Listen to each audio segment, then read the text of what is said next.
आज जो भाईचारा आप आरसीबी और एमआई प्लेयर्स के बीच देखते हैं ये हमेशा से ऐसा नहीं था। इनफैक्ट जो आज राइवलरी आप सीएसके वर्सेस आरसीबी की देखते हैं, ऐसी एक राइवलरी एमआई और आरसीबी के बीच भी थी। फर्क सिर्फ इतना था कि इस राइवलरी में सिर्फ फैंस नहीं बल्कि प्लेयर्स भी इन्वॉल्व थे। इस राइवलरी की शुरुआत तो 2013 में ही हो गई थी, जब बुमराह अपना डेब्यू मैच खेल रहे थे और विराट कोहली ने आते ही उनके पहले ओवर में 2 बाउंड्रीज लगा दी। लेकिन उसी ओवर की 5वीं बॉल पर बुमराह कमबैक करते हैं और विराट कोहली को उन्हीं के अंदाज में एक एग्रेसिव सेंड ऑफ देते हैं। उस टाइम किसी को भी ये भनक नहीं थी कि बुमराह का ये छोटा सा एग्रेशन कितनी बड़ी राइवलरी को जन्म दे सकता है। इसके बाद साल आता है 2014। एक बार फिर आरसीबी और एमआई आमने सामने होते हैं। टॉस जीतकर आरसीबी पहले चेज करने का डिसाइड करती है। सारा ड्रामा शुरू होता है 9वें ओवर में, जहां चहल कोहली एंडरसन को आउट कर उन्हें गालियों भरा सेंड ऑफ देते हैं। हाँ, ये वही इंसिडेंट था जहां पर डेनियल विटोरी ने चहल को समझाया था कि आपको अगर गालियां ही देनी है तो आप विराट के पास जाकर दीजिए, स्टंप माइक के पास तो बिल्कुल भी नहीं। इस इंसिडेंट के बाद मैच में गर्मा गर्मी और भी बढ़ गई और हद तो तब हो गई जब स्टार्क अपना 16वां ओवर लेकर पोलार्ड के सामने आए और हमें देखने को मिली आईपीएल हिस्ट्री की सबसे ब्रूटल फाइट।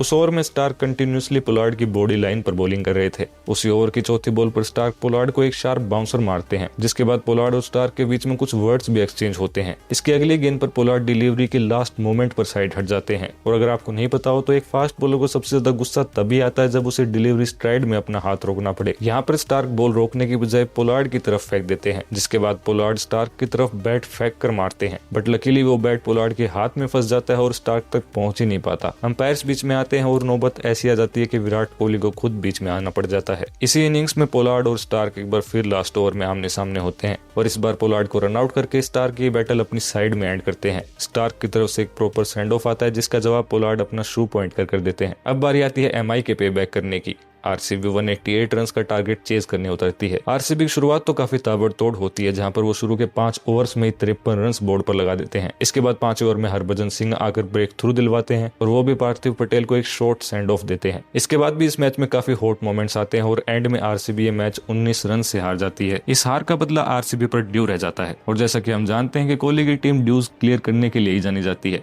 लेकिन एक साल बाद डेफिनेटली यस। इसके बाद साल आता है 2015।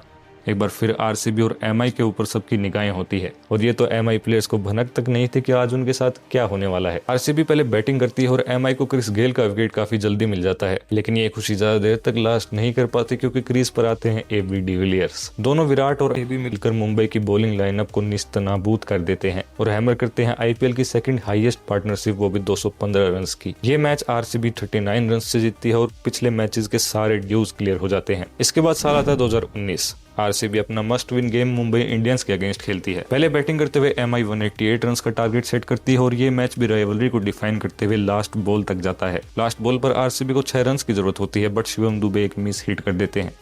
बट वेट, रिप्ले में दिखता है कि लास्ट बॉल नो बॉल थी और वो भी कोई छोटी मोटी नो बॉल नहीं, it was a no ball by an inch. किसी को विश्वास नहीं होता कि एम्पायर्स इतनी बड़ी बॉल, वो भी इतने क्रूशियल मोमेंट पर कैसे मिस कर सकते हैं। आरसीबी ये मैच सिर्फ एक रॉन्ग कॉल के चलते हुए हार जाती है और मैच के बाद आती है विराट कोहली की आइकॉनिक या फिर हम कहें controversial speech. Virat said that we are not playing club level cricket, Umpires should have their eyes open। इसके बाद ये राइवलरी सिर्फ लास्ट बॉल थ्रिलर्स तक लिमिट हो जाती है। लास्ट टू लास्ट जो एक हीटेड मोमेंट आया था वो सूर्या और कोहली के बीच में आया था, लेकिन उसके बाद जब भी आरसीबी और एमआई सामने होते हैं वो एक साइलेंट राइवलरी जरूर देखने को मिलती है। इनफैक्ट लास्ट टाइम भी जब दोनों टीम्स वानखेड़े पर आमने सामने थी तब भी उस मैच में कुछ ऐसे हीटेड मोमेंट्स हमें देखने को मिले थे। एक बार फिर ये टीम्स 12 अप्रैल को आमने सामने होंगी, वो भी वानखेड़े के ग्राउंड पर, और मुझे विश्वास है कि इस बार भी माहौल गर्म रहने वाला है। अगर ऐसी एक राइवलरी वीडियो आपको आरसीबी वर्सेस सीएसके के बीच में भी चाहिए, then do let me know in the comments. Till then, subscribe the channel and keep enjoying.